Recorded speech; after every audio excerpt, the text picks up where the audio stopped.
Hi, everybody, and welcome once again to our Wednesday night webinar brought to you by NoCD. NoCD, a downloadable app that you can get through Google Play or iOS. And you can go to nocd.com or treatmyocd.com to check us out on the web. If you're interested in teletherapy, well, we've got some great news. First of all, we're in all 50 states here in the United States, and we take insurance, and we get more and more insurance coverage all the time as well.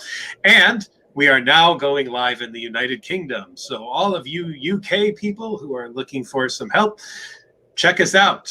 Give us a ring. Talk to our care team. We are going to start doing work in the United Kingdom now as well, too. So this is very exciting for us to be able to announce that tonight, that we will officially be going live in the UK in the next week. So check us out, everybody. And man, look at that. The chat is flying already. And maybe it's because I have one of my good friends with me, Dr. Amy Jacobson. Amy, welcome. How are you? I'm doing well. Thanks so much for inviting me. Well, it's so good to have you here. Why don't you tell all of our listeners who you are and what you do, and let's go from there. Sure, absolutely. So I'm a clinical psychologist in the Kansas City metro area, and I also specialize in the treatment of anxiety conditions and OCD. So it's a great chance for me to, be a part of this wonderful conversation and to offer support to all of the people joining us tonight. Thanks for having me. Well, great to have you. Thanks for being here. Very much appreciate it. We've known each other for, good God, way too long, probably, a very long time. Yeah. And it's always been fun working together and doing talks together at conferences and things like that. So, and it's always fun to have another person on with me and to get different comments for our very large scrolling of Q&A that we do here. So why don't we get started? I'll jump in, and typically I'll read a question and we can just kind of discuss how we would answer it or what our thoughts would be about it or some recommendations for somebody as well too. Okay. All right. So Haley says, it's hard for me to go to sleep because I'm scared I'll die in my sleep from a bear attack. Well, okay. Or any way I will die in my sleep. I'm scared. I'm also scared my mom will die in her sleep, or anyone else too. And when she goes to sleep, someone will break in and kidnap her and her mom. She wants to, she says sorry a lot, which a lot of people with those, we could have a whole discussion on that. Let's hold that one. Yeah, let's have that conversation.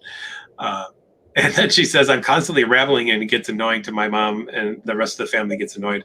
How do I stop rambling? All right, so well, we got a lot to unwrap there. So first of all, let's deal with the, I'm afraid to go to sleep because I'm afraid that I might die asleep or something bad might happen in sleep. So this would be a common obsession that people would experience, that what if there are people who spend a lot of time checking doorknobs or windows to make sure they're locked so nobody could break in or harm them, or that no bears or wolverines or ferrets could get into the home, or whatever it could be that might, guinea pigs or rabbit, who knows what could get into the house and be attacking to you.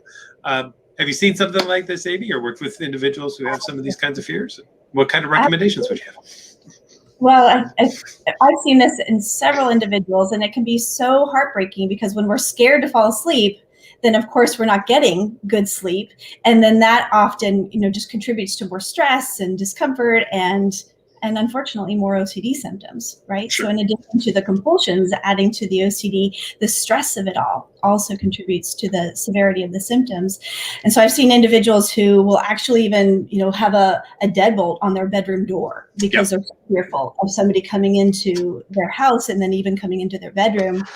I've also, worked with individuals who are fearful of dying in their sleep because of health-related issues. So it's kind of the uncertainty of what's going to happen while they're asleep, through their, based on health problems that could come up. Yeah. And so, we've got to make sure that we are really looking at what are the obsessions that are, particularly distressing for them regarding this, and then what is the compulsion that's happening here? Is it checking? Is it checking their body and checking health-related concerns? And then what's also going on up here in terms of the mental compulsions? Because that's going to continue to feed into it, even if they're trying to disrupt the more kind of physical, overt compulsions. Yeah. And hopefully, if we can work with them on both sides of that, then we can help them to kind of redefine what it means to sleep and be able to get a better night's sleep too. Yeah, and of course, no one's going to convince you 100% that you're not going to die in your sleep or that a bear's not going to attack you. And when you have something that's nicknamed the doubting disorder, we can never give you 100% assurance that something bad isn't going to happen. But I'll go to sleep tonight now wondering if a bear might attack me as well. That could happen. I mean, it is a possibility, but I'm still going to sleep pretty well tonight, I think, even knowing that that is a possibility, or that a meteor could hit my house, or whatever it might be, right? We're not here to convince you that something isn't going to happen. We're here to let you know that whatever does happen, you're going to figure out a way to handle it. That to me is our goal. Right, and strengthening how we handle the uncertainties with all of this. Because if we continue to try to get rid of those uncertainties, we're just going to get further pulled in to the cycle of OCD. So it's really being able to say, okay, what do I want my life to be about? What's important to me? How do I want to accept these uncertainties and focus on the more likely possibilities and probabilities rather than these more minute possibilities? Yeah. Yeah. I mean, OCD loves an amazingly unlikely probability and leads you to think about it for the next 75 hours, if at all possible. Yeah, for sure. Now, this other thing, though, is saying I'm sorry. I'm so happy somebody brought this up tonight, actually. This is really interesting because I've been working a lot with the NoCD therapists and supervision. And one of the things I've talked about recently is how saying you're sorry can be a compulsion. And I tell them the story once of I was working with someone and I said, after today, if you say sorry to me about something, I am not going to accept your apology. And they said, okay, Dr. McGrath, I agree. And the next day they knocked on my door to ask me a question, one that had already asked me twice already. And then I said, you know what? I've already answered that. I'm not going to answer that. Did you slam the door? I thought about it, but I was at my desk. So then they said, well, I'm sorry I asked, my apologies. And I said to them, well, I don't accept your apology. And for the next hour and a half, they stood in my doorway begging me to accept their apology. And I spent the next hour and a half saying, no, I do not. Now, some might say that's heartless and cruel, but I say someone had to finally break that cycle of obsessions and compulsions. And if I were to accept the apology, I would be giving into the OCD and I would be complicit with the compulsion. So since we had agreed the day before, I wasn't going to accept any more apologies. I had to stick to my word and not accept the apology. Yeah, and you were supporting that person. Right. And working toward breaking that cycle for themselves too, so that like you said, it can seem like that would be a heartless act, but it's actually in support of their progress and their management.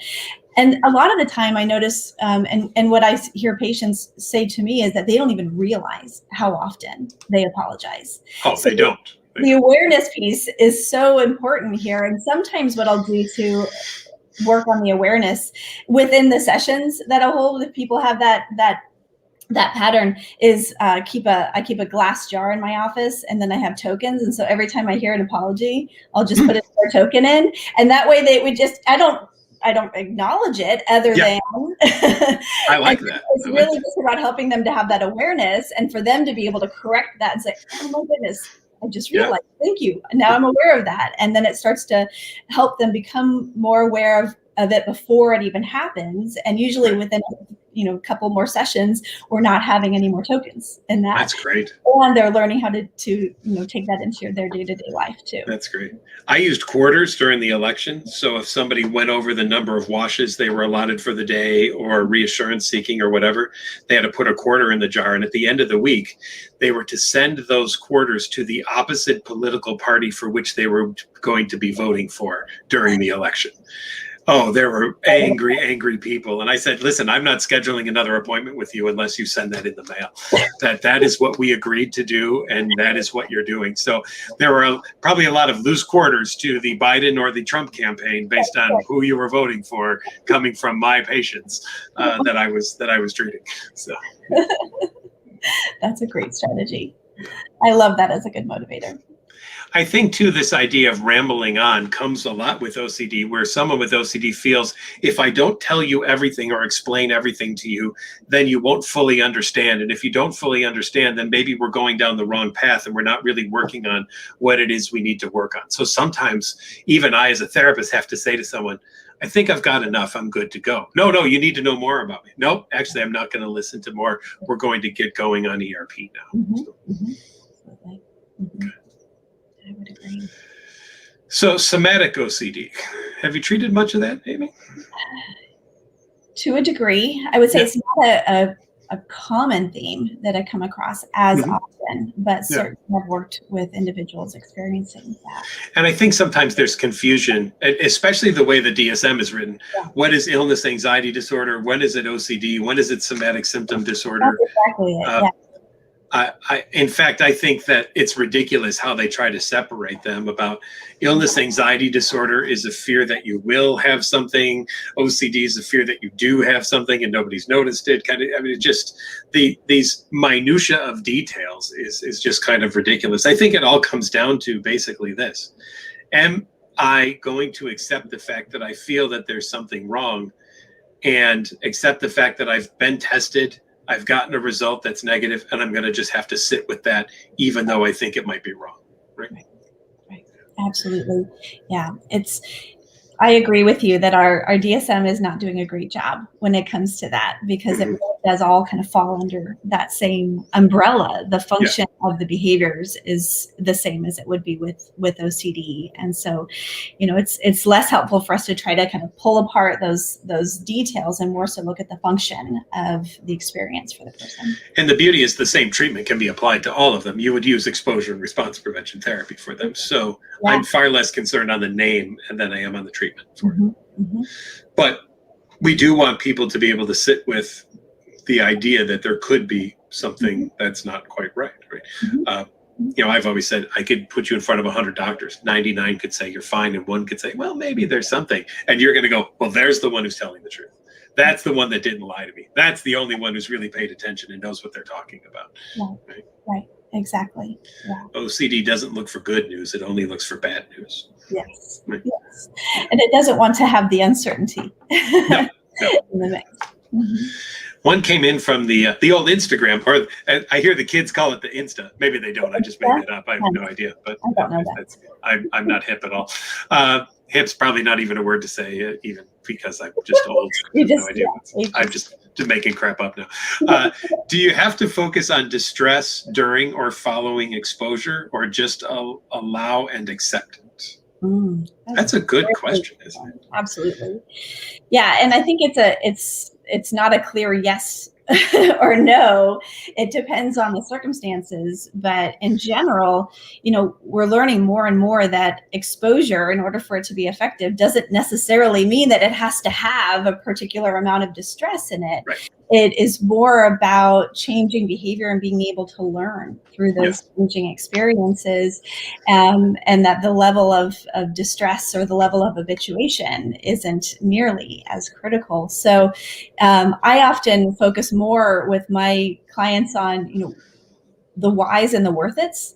Why are we choosing to do this? What's worth it about this exposure? What do you want to learn? Let's see what you have to learn here. Acceptance is a part of that, naturally, but it's more about kind of where's the value in doing this exposure, and what's the curiosity that you're bringing into that. Yeah, I love to ask people, is the behavior you're doing helping, or is it getting in the way? Right? If it's helping, great, let's keep it going. But if it's getting in the way, or you wouldn't recommend anybody else to do it, then it means you think you're special and the rules of the world apply to you differently than they do to everybody else. And it's fine for anyone else not to do it, but you must do it in that case. Another one from Instagram. How can we stop, this is good. How can we stop ruminating if thoughts are intrusive and we can't control them? And maybe the idea isn't that we stop ruminating. Maybe the idea is that we just don't have to pay attention to the fact that we're doing it. Depends on how you define rumination. I suppose, yeah. Because the process of a thought coming in is different in the ways that I think about it than rumination. The rumination, the way I think about it, is more of the analyzing, the planning, the efforts to kind of figure it out, to predict it. And so in that way, we do want to shift and change our experience there, because that's a mental compulsion at the end of the day. That would be like washing your hands, but you're just doing it mentally. And, right? Yeah, if we have to figure out every thought and why we had it and what it means, then we can't accomplish anything else in our life other than, why did I raise my hand that when I did? Why didn't I do it a second earlier or a second later? You know, the minutia that OCD would want to go to in trying to figure everything out and wonder about everything can impair every kind of functioning whatsoever. So I think that's one of the hardest compulsions, you know, for individuals, because not to say that any compulsion is easy to resist or to step away from, but rumination is a challenging one because it's just so automatic and it's so internal, of course. It's harder to put boundaries in place, but with practice, with training, you know, we can even be able to shift and change how we respond to that. I think a lot of people think I can't do something until the rumination's done. And from an ERP perspective, I want you to go and do things even if there's rumination, and learn that just because rumination's there doesn't mean it has to stop you from doing everything. Exactly. Yeah. Exactly. Well, lots of thanks for hosting. Oh, good. Thank you all. Good to see you all. How do you deal with real event OCD and feeling the need to confess? Yeah, I have several clients I've worked with who experience. Oh, well, I'd love to hear about that. And it's interesting. One person in particular just really felt lost in the mix, because you know, when he was first getting started with treatment, he's like, but what I obsess over really occurred. He's like, it's not an intrusive thought of what if I do something. He's like, but this is something that really occurred. Now, of course, how he interprets that, the story and the narrative around all of that, is very different than what another person might experience because of how OCD latched on. But that was very much a part of his experience with the OCD, was that he felt the need to confess to every, you know, close person in his life. And so if he would start a new relationship, it was like, I've got to let them know all of these things happened, right?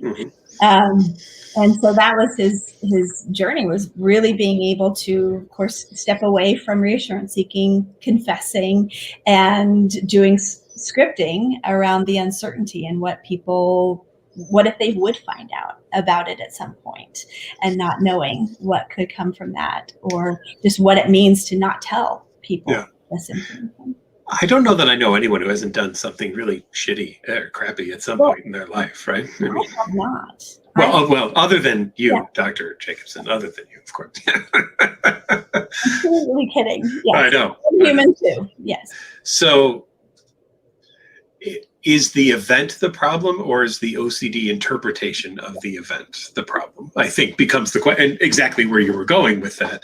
That I think that's really what we're talking about here. Is OCD has never once interpreted anything to go well, right? I mean, no one with OCD has ever walked in my office and said, "I'm afraid everyone loves me and thinks I'm great." You know, we've treated nobody for that. I don't know if you have, but I've never seen that one. So the event in and of itself, in many ways, doesn't really matter as much as the way we interpret the event and what OCD latches onto about the event. Absolutely. And there's, you know, that's often, for in my experience, there's maybe a fear element, but it's more so a shame element. So it's when OCD kind of throws this weapon of shame at us and says, you're an awful person for doing this thing, or for thinking this thought, or for experiencing this. And then that interpretation is what keeps it kind of stuck in their mind and in their memories. Yeah, and I think that's a good point, because OCD, if we look at the DSM, says anxiety or distress, but I think we have to broaden OCD to shame and guilt and disgust and all sorts of other emotions that are really uncomfortable for people. And it's not just anxiety. And maybe that was one good reason to think about moving it out of the anxiety disorders, because we were kind of pigeonholed into that idea of anxiety. OCD isn't just anxiety, though. There's so much shame and guilt and disgust and other really uncomfortable emotions that people may experience because of it. Yeah, exactly. And I think that's why it gets missed a lot of the time. People are like, I'm not anxious. I just have this overwhelming feeling of shame or disgust or whatever else it might be. Or anger. Yeah. Another one that I like here. How do I accept the thoughts when they feel so real in the moment? And I love when people say feel so real, because that gives me an opportunity to give a little speech about this notion that just because something feels real doesn't mean something is real, right? There's a difference between a feeling and a reality, right? And so you may feel anything, but just because it feels that way does not actually mean it's true. Now, OCD would not be the problem that it is if it didn't lead you to feel something was real, right? If OCD just threw things at you and it was no big deal, you'd be like, okay, no big deal, whatever. OCD has to lead you to feel like something's real for it to truly be the disorder that it is, or else it wouldn't be the problem that it is for anybody if it didn't feel the way it feels. So. Right.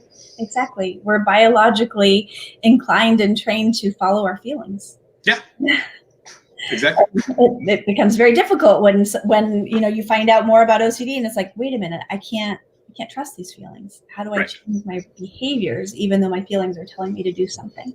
Yeah. To use a little REO Speedwagon, I can't fight this feeling anymore. We're kind of stuck in that whole experience there, right? So, and it's not about fighting the feeling. It's about accepting, okay, just because I feel this doesn't mean it's true. Right. And boy, is that hard for people to accept sometimes, but I may say to you, I feel as if I've gone and done something horribly wrong. Does that mean that I actually did? Or does it mean that I feel that I did? And there's a big difference between those two things.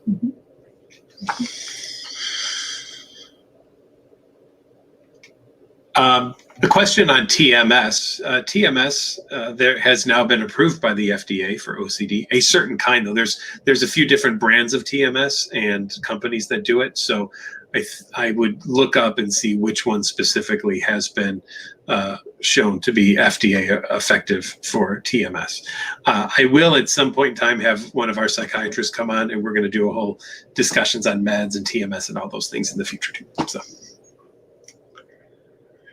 Janelle says, am I the only person with intrusive voices? Like I can hear myself outside of my head and I hear voices. Is that a sign of OCD? Well, I suppose, some people would experience their thoughts or images or urges, especially those thoughts, as hearing it in their voice, and they can be very intrusive. So, and as you say, you hear yourself outside of your head. And I would say that sounds very OCD to me. But if you do have a question about that, obviously we can't give you diagnostic information over a webinar of this nature.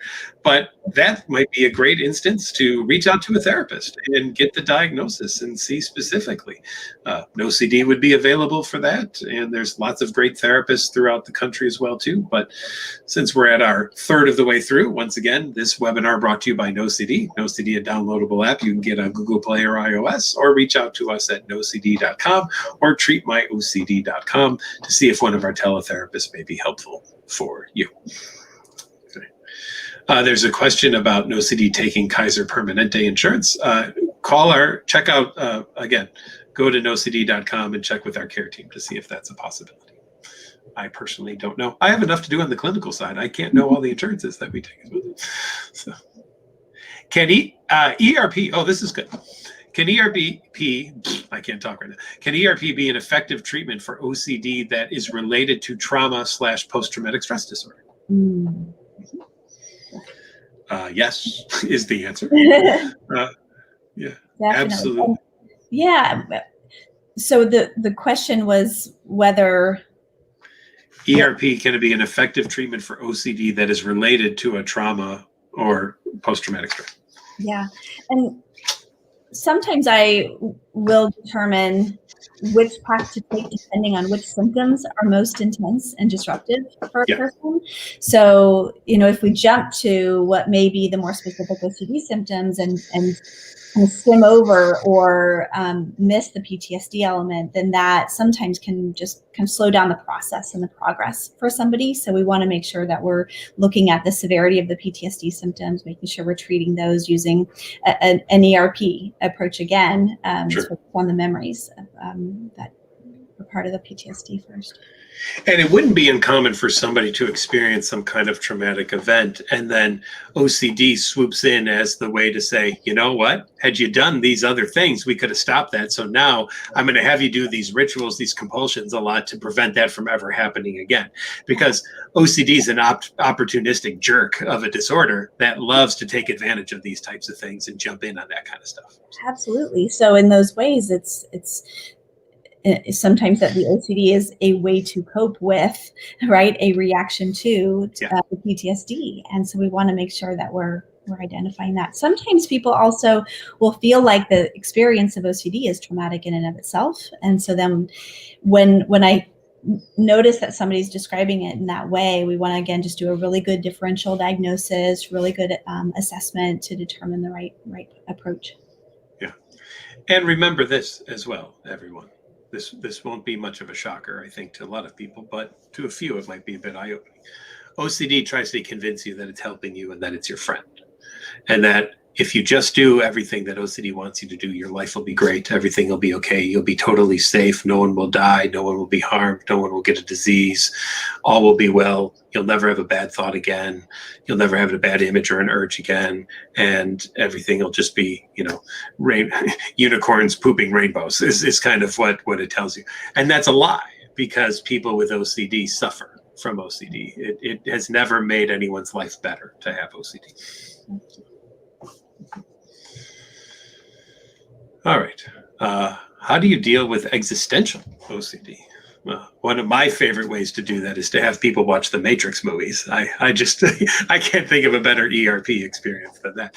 But from my end, and I'd love to hear your input, Amy, I want people to recognize that OCD loves an unanswerable question. And existentialism, and looking at it from that point of view, ask questions that don't really have answers, or have multiple answers from multiple people depending on what school of thought they apply. And therefore, we can never come to a true answer about any of these things that 100% of people agree on. And OCD loves when there's not 100% agreement, because it says, well, wait, then we got to figure it out. We got to make that happen. So let's spend the rest of our life trying to figure that out. Right. Instead of living your life the way that you want to be living it. Absolutely. Will ERP look different for those with both OCD and ADHD? Maybe you work with kids and things, right? Mm-hmm. So how do you see kind of that combination of OCD and ADHD occurring? Mm-hmm. I work with a lot of kids, and there certainly can be that co-occurrence. Yeah. And if the ADHD symptoms are not yet well managed, that often has to be the focus of attention first. So we want to make sure that the ADHD symptoms are getting better managed, whether that's a combination of behavioral therapy and medication, or more so focused on the behavior therapy. With the ADHD symptoms better managed, then we're going to be in a better position to work on the OCD symptoms, because we need to have that ability to participate in ERP, and also the follow through and the consistency to do the ERP work. And it's not just for the individual with ADHD, especially if it's a child, it's also for the family, because if the ADHD symptoms aren't well managed, then it means that there's probably kind of a lot of chaos, or may not be as much kind of time management or organization. So we want to build in the structure that's going to support that environment better, and then allow that individual to participate in the OCD treatment more effectively. Yeah. Great. The other thing that I always say to watch out for is there's so many people who are misdiagnosed with ADHD who really have OCD because they're not paying attention in school or class, because they're so consumed with their obsessions and maybe doing mental compulsions or something like that, that they look on the surface as if they have ADHD when the reality is they have OCD. Absolutely. And that's a really tricky thing. And when there's a question there, what I always say and what I think is most helpful is to go ahead and treat the OCD. Again, unless it's very clear ADHD symptoms that need to be managed, let's treat the OCD and then let's see what's left over. Yeah. And then we'll be in a better position to really understand the full diagnostic picture. Yeah. Let's see.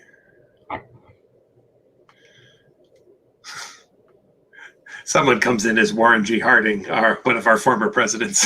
So I always like that. And they kind of follow up that a little bit with, would ERP look different at all? And I think potentially, you just want to make sure that, first of all, if someone has ADHD, that you've got that under control. I think otherwise it may be hard to rally in that ERP experience, because if you start to do ERP and then, oh, squirrel, and you run over there because it's hard to pay attention, it can be hard to do the treatment very well. Yeah. Okay.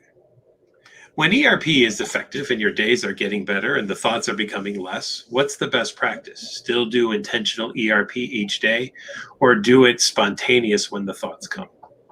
I love that question. Yeah. How about both, right? I would say both. You want to make sure that you're practicing daily on some of these things, but you want to take advantage of the spontaneous occurrences as well too. Totally. I was having this conversation earlier today with one of my clients, and I think it's a really important question, because a lot of the time we naturally, are like, well, I'm doing so much better, so I don't really need to do any formal practices anymore. But that's not the way physical exercise works, right? We got to keep going with physical workouts in order to maintain our gains. And so that's kind of how we want to think about OCD treatment too. You'll have opportunities still to do ERP on the fly, but it's fantastic and really important to have those formal exposures too. And I think what that looks like can vary from one person to the next, but general process might be, 2 or 3 formal practices, kind of planned practices, in addition to the opportunities that just kind of come up. And sometimes I'll have my clients send, reminders in their calendar. So, they're just getting that reminder to let them know to do an exposure, or it gives them one of their exposure triggers, and then they turn that moment into a formal exposure. That's great, to set an alarm for 4 days from now at 4:32 p.m. The alarm's going to go off, and you look and it says, homicide or something like that. Just sold your soul to the devil. Yeah. By the way, I had that question a few weeks ago, and if someone, and I did offer any demon or evil spirit to join me on the webinar, and I would auction my soul off at the end, but no one showed. So either I have no soul and I'm just a soulless person, or there's no demons. I'm going to go with probably I'm a soulless person. That most people have said that about me, but it could be that there's just no demons to sell my soul to as well too. And either way. Right? It's about how do you want to live your life with that? The other thing is, I think that you can make planned exposure spontaneous, if that sounds like. So one of the things I've had people do is, you're going to do ERP at certain time every day, as maintenance, but you have a stack of 100 index cards with an ERP idea on them, and you just shuffle them and you pick one randomly, and that's the one you do. So you didn't have time to plan what you were going to do, but you knew you were going to do something. Yep, exactly. Yeah, and not knowing what it's going to be just even makes it better. Yeah, so that's good. Let me get back to my spot there. Okay. How do you deal with intrusive thoughts that come in the form of commands like hurt yourself or kill someone? It's hard to avoid compulsive checking that I'm not dealing with psychosis.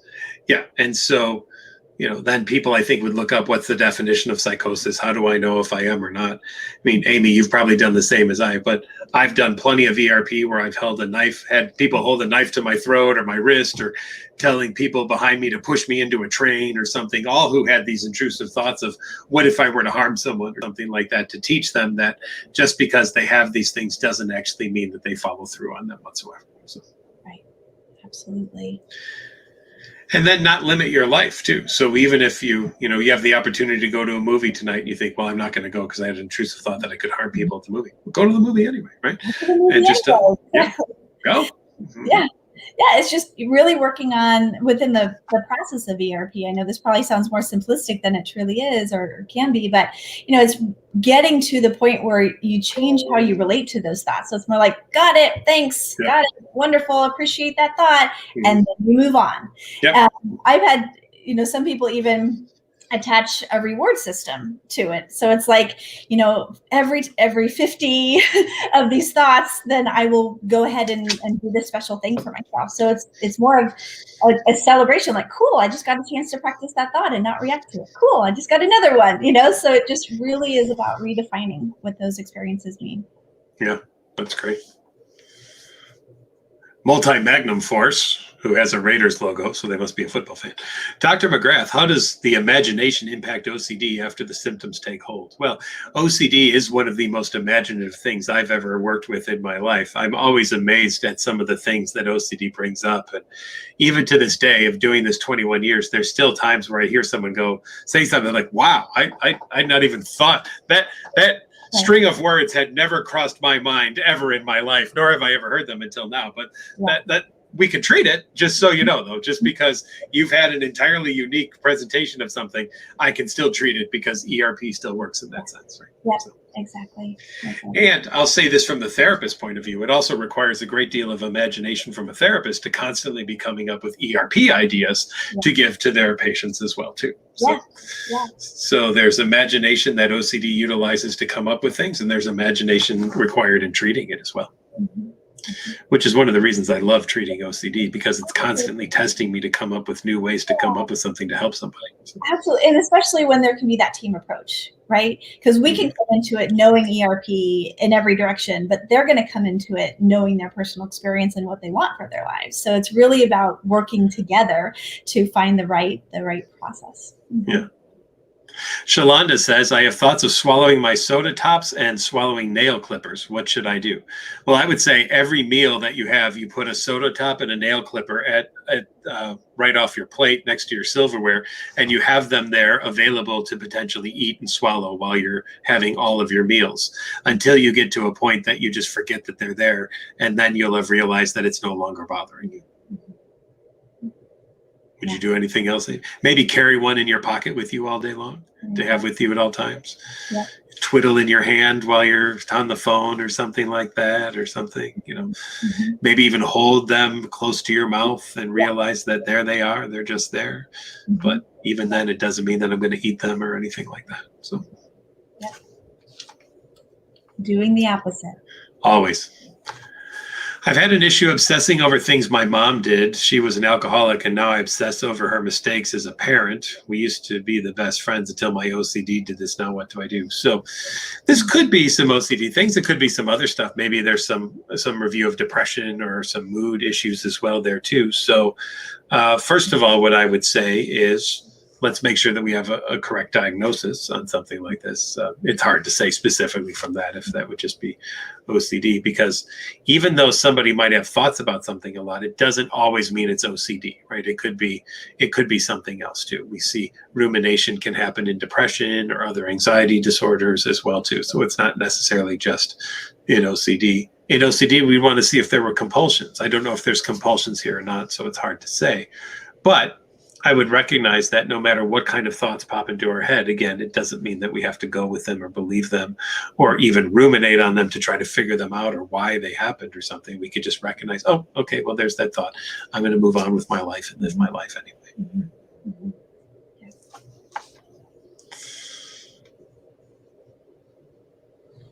Have you seen much OCD, Amy, with comorbidity with some physical disorders as well?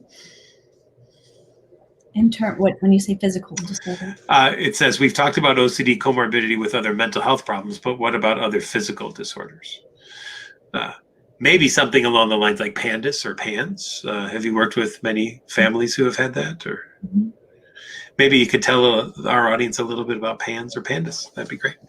Sure. So it is still a controversial and debated topic, for sure. But it's believed that with a certain set of individuals, the OCD onset is related to strep infections, for example, or related infections that. Like I've seen Lyme disease too. A couple of cases I've had. I don't find it controversial myself. I've seen enough occurrence of this.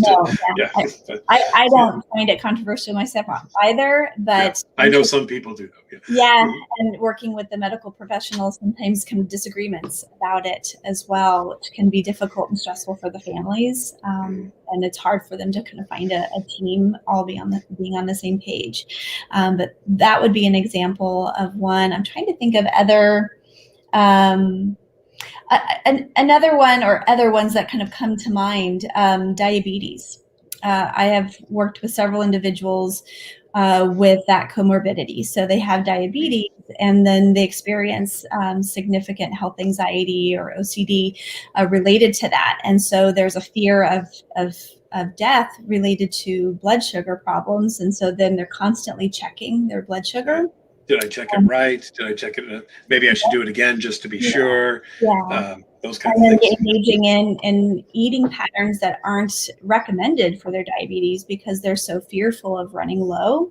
And so they're keeping their A1C at a dangerously high level out of fear of running low, even though the risks of being as high as they are actually are causing more problems than the likelihood. Well, that makes a lot of sense. That's very difficult as an example. I think OCD can also lead to some physical problems too. If there are certain behaviors you have to do over and over again, or if you wash your hands enough and near your body, you can even have skin tears or cracks or peels or bleeding. You can get infections because of all the washing that you do, and that actually does let in more germs because you've washed the oils off of your hands and things. So there's even potential there that you can cause some damage to yourself. Yep. I work with a lot of individuals with body-focused repetitive behaviors like skin picking and hair pulling, and so many of them struggle with carpal tunnel because of the repetition of the picking and the pulling, and it's really problematic in their lives. It's also a really big motivator to change their behaviors because it's so difficult for them to manage the physical side. And even with those BFRBs, there can be permanent baldness because you've picked so much at a spot. There could be permanent scarring because of picking at skin or things of that nature as well too. So, lots of issues. I think it's even important to say in body dysmorphic disorder, there could be a lot of unnecessary surgeries that people even go through as well. That could lead to scarring and various other things as well. So, All right. What's the first thing that you should do, Amy, if you suspect you have OCD? Wow, that's a great question. The first thing, I think the first thing is to see if you can seek out some resources just to learn more about it. Certainly the International OCD Foundation and OCD, going online and doing some reading to try to learn more about it, then can kind of offer that guidance to figure out what next steps to take. Looking for an OCD therapist is often really important because although I think some individuals can do a good bit of the work on their own, most of the time it's really important to have therapist-guided exposures and therapist assistance at some point in the process. I don't know many people who have really been able to do go through the process of learning how to manage their OCD purely on their own. And I'm sure that I just haven't met people who have done that. But I think it's really beneficial for people to have the support and the guidance through the process, and having a specialist to be a part of that can be life-changing. I always say to the people I'm working with, my job is to work my way out of a job. Yeah. I can help you become your own expert. And that way, you know everything I know, you know what to do, and you're in charge of this. Yeah, and I've done well when you don't need me anymore. Yeah, yes, exactly. Yeah, and I kind of compare it to learning how to drive a car. Like, if you pick up a driver's manual, you're not going to know how to drive a car. You're going to know the basics, but it's not until you're actually in the car pushing the pedals that you figure out how to do this. And so that's the difference between reading a manual and engaging in a therapy process. Yeah, absolutely. Absolutely. And, you know, a couple of other things. There's just great books out there in bibliotherapy just to read on OCD as well. So yeah. I might have written one, you know, shameless self-promotion. Yes, OCD answer book available on Amazon. By Patrick's book. By Patrick McGrath. Yeah. I always recommend, like, read these books and let's do this together. You know, I know my book is the one you recommend the most to everybody. Every time, of course. Yes. Thank you. I had a big spike in sales in Kansas last year, so yeah, this exactly. Is really great. I feel vaguely dissociative and tired after ERP. Why does this occur? I think it's great, actually, that you would feel tired after ERP because it means you were really working hard. And it's not uncommon when people are facing anxiety-provoking things to feel all sorts of sensations. Maybe your heart rate's up, your blood pressure's up, you might feel a little woozy, maybe a little dissociative or something like that. Those are common kind of side effects that we get when we're anxious. So yeah, your adrenaline is pumping, so it's like you're running you're sprinting or even running a marathon, and you're going to feel tired at the end of it. Yeah, it's part of the process, and it means you've done a really good workout. Good. Someone said, thanks, Dr. McGrath. Got busy living this week. Did the hard ERP.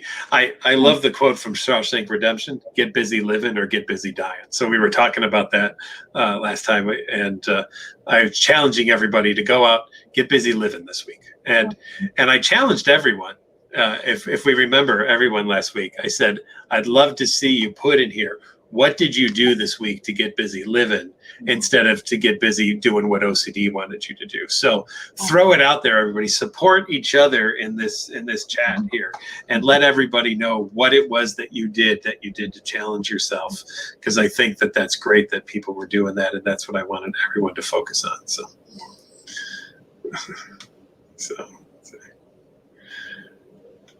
let's see. Could you please give any advice regarding doing ERP for harm OCD and false memory OCD together? So, well, you may fear that you ran someone over with your car because you hit a bump, right? So here's the real event. You know that there was a sound, but your OCD tells you maybe that was a person that you ran over. And so now you want to go back around the block to see if that actually was a person or not. And so the exposure would be to not go back around the block, right? We want to sit with that, and then we want to have the thought of, it could have been a person I ran over, but I'm not going to go check, right? And just be able to sit with that discomfort. So that would be the exposure and response prevention exercise that I would say. Amy, do you have an example you would suggest as well too?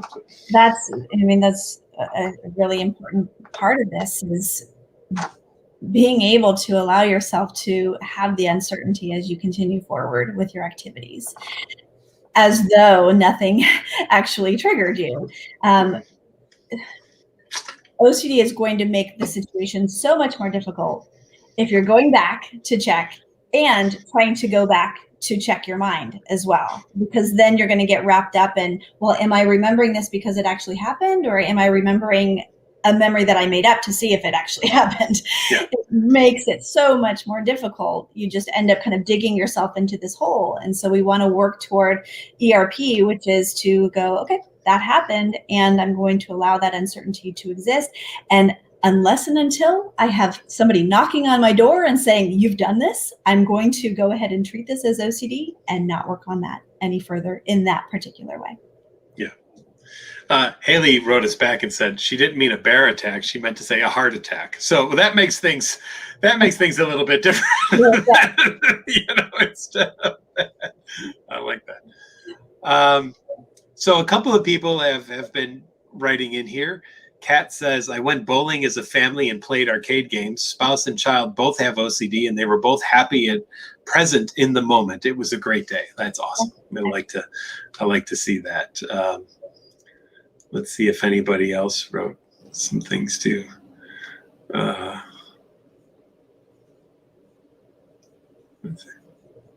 Oh, OCD therapy's helped. I'm realizing my dream of joining the National Guard. Yay, awesome. That's awesome. Something I've always wanted to do. So good for you facing that. That's fantastic.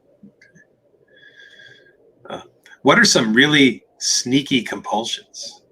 The mental rituals, I think, are the sneakiest of the compulsions. The when you have a thought or image or urge that you don't like, it's okay, or replacing that with a good, quote unquote, mental image or ritual or urge or thought or something like that. Those are the sneaky ones that just kind of try to be there right away. And they're very hard to observe. We can't see them as therapists, right? So we have to ask you about them. And that's why a good therapist is always going to be checking in on if you're doing any mental rituals or anything. Yeah, absolutely. And the analyzing, is a part of that too. It's just so tricky. I think another really sneaky one is checking your body. Mm-hmm. Because if you until I say this, you probably weren't paying attention to your right pinky toe. And now all of a sudden it's like, how is my right pinky toe feel? How's it doing? How are you doing down there, pinky toe? Yeah. So the more that we try to kind of check our body, the more we're going to feel it. And then it becomes very abusing. And that happens with the groinal response too. The more you check that, the more then you're feeling it. And then it's like, well, what does this mean? So the groinal. Yes. The groinal. Mm-hmm. We all just had one now that you brought it up. Congratulations. I know. Exactly. It's like, okay, everybody, let's just be a part of this together. I like talking about lice, and you can talk about lice, and within a minute of talking about lice, most people are doing this, scratching their head, just like, oh God, don't talk about it. They're just itching all over the place, and that's all you have to do is just talk about lice, and you'll see that kind of experience going on right there. So. The groinal lice are the worst kind of lice, by the way, too. You don't want the groinal. Those are horrible. Those are just awful. Yeah. I can't believe you just went there.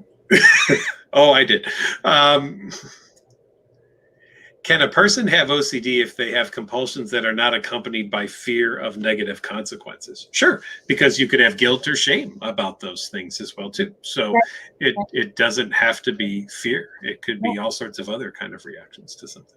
And it can be that just right experience. So it's not, again, about like a fear or something bad happening. It's more like I have to find symmetry.